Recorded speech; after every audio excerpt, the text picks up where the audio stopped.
اللہ تعالیٰ نے سورہ ہود میں چیپٹر 11 ورس 3 میں کہا کہ seek the forgiveness of your lord and turn to him with sincere repentance. Allah کی طرف رجوع کرو, اللہ سے توبہ کرو. اب سنسیئر ریپینٹنس ہے کیا, اس کی کنڈیشنز کیا ہیں؟ Number 1, immediate cessation of the sin, کہ فوری اسی وقت اس گناہ کو چھوڑ دینا, ویٹ نہ کرنا. یعنی آپ کسی ایڈکشن میں مبتلا ہیں, ٹرائی کریں اسی وقت اس گناہ کو چھوڑ دیں. جب آپ کو ریئلائز ہو گیا ہے گناہ ہے, توبہ کی, اس کو گناہ کو چھوڑ دیں اس وقت. نمبر 1.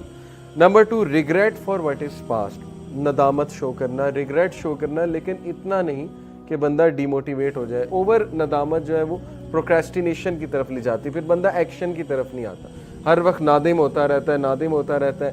اس سے کیا ہے کہ اس کی ول پاور کم ہوتی ہے, اور گناہ کا بہت تعلق ول پاور کے ساتھ ہے.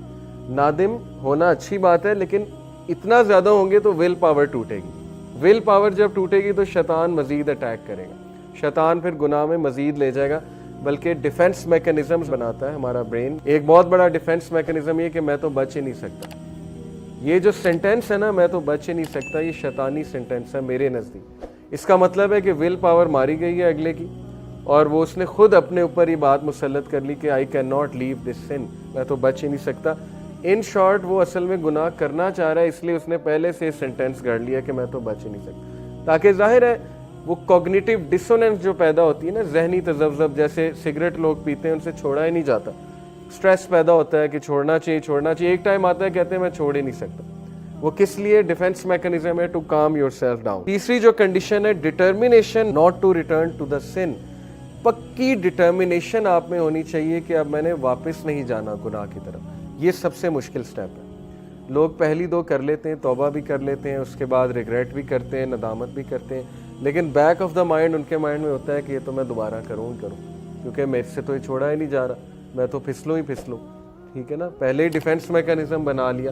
تو یہ ٹرو ریپینٹنس نہیں ہے. ڈٹرمینیشن پہ لوگ فیل ہوتے ہیں. کیوں فیل ہوتے ہیں؟ وہ پلان نہیں بناتے ہیں, ول پاور نہیں ہے, ڈٹرمنڈ نہیں ہے ٹو لیو دا سن. میں نے کئی نوجوانوں کو ان کے کمروں میں یہ آیت لگاتے دیکھا یونیورسٹی ٹائم پہ, اور آج بھی کچھ ایسے لوگ ہیں جو مجھے بتاتے ہیں کہ انہوں نے ریمائنڈرز لگائے ہوتے ہیں اپنے کمرے میں کہ Allah is watching you, something like this, یا کوئی آیت لگائی ہوتی ہے, ٹھیک ہے, جس سے ان کو فوراً سوچ اس طرف چلی جاتی ہے کہ نہیں گناہ نہیں کرنا, اللہ تعالیٰ دیکھ رہا ہے, اور یہ چیز انہیں موٹیویٹ کرتی ہے. اس کا مطلب ان کی ریپینٹنس ٹرو ہے, سنسیئر ہے, کیونکہ دے آر ڈٹرمنڈ ٹو لیو دا سن. وہ ڈٹرمنڈ ہے گناہ چھوڑنے کے لیے. اوکے. اور چوتھی کنڈیشن ہے ریسٹیٹیوشن آف وکٹمز رائٹس اور سیکنگ دیئر فارگیونیس. اگر حقوق و لباس سے ریلیٹڈ ہے گناہ, تو پھر اس بندے کے جس کے آپ رائٹس کو ضمن کر رہے ہیں, وہ رائٹس دوبارہ سے دیں اسے, یا اس سے معافی مانگیں. اور اگر you can not find that person, آلدو یہ سچویشن امپاسبل ہے آج کے دور میں, اب تو سوشل میڈیا کا دور ہے.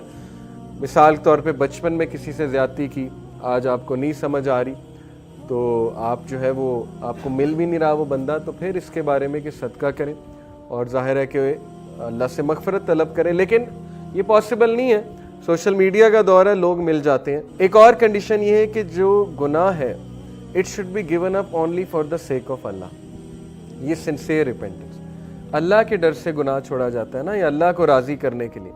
کچھ لوگ گناہ اس لیے چھوڑتے ہیں کہ میری صحت ڈیمیج ہو رہی ہے, ٹھیک ہے نا, الکوہل ایڈکٹ ہوتے ہیں, کہتے ہیں گناہ اس لیے چھوڑ دیا, یا سگریٹ اس لیے چھوڑ دیا.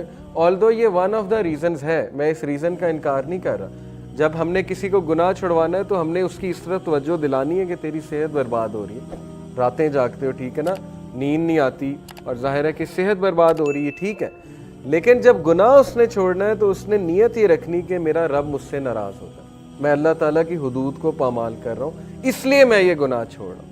پھر آپ دیکھیں کہ اس میں ڈٹرمینیشن آتی ہے کہ نہیں آتی, کیونکہ جو ایکٹ اللہ کے لیے کیا جاتا ہے اس میں اللہ کی طرف سے برکت آتی ہے, اور جب اللہ کی طرف سے برکت آئے گی تو پھر ظاہر ہے کہ ڈٹرمینیشن بھی آئے گی. تو پہلی بات یہ ہے کہ وہ گناہ کو صرف اور صرف اللہ سبحانہ و تعالیٰ کی رضا کے لیے چھوڑیں. ایک حدیث میں آتا ہے کہ whoever gives something for the sake of Allah, Allah will enrich him and Allah will fill his heart with richness, اور اللہ تعالیٰ will replace it with something better. اتنی موٹیویشنل حدیث ہے, اسپیشلی قیامت کے روز 7 طرح کے لوگ اللہ کے عرش کے سائے تلے ہوں گے, اور اکثر حبس ہوتی ہے, گرمی ہوتی ہے, بندے کا دم گھٹ رہا ہوتا ہے حبس کے موسم میں. سوچیں کہ وہ کیا میدان حشر کا جو سین ہے. 7 type of people will be under the shade of throne of Allah. ان میں سے ایک وہ ہے who leaves something for the sake of Allah. ایک ٹائپ وہ بھی ہے جو اللہ کے ڈر سے گناہ چھوڑ دیتا ہے، جو اللہ کے ڈر سے یا اللہ کی خوشنودی کے لیے، اللہ کو راضی کرنے کے لیے کسی چیز کو لیٹ گو کر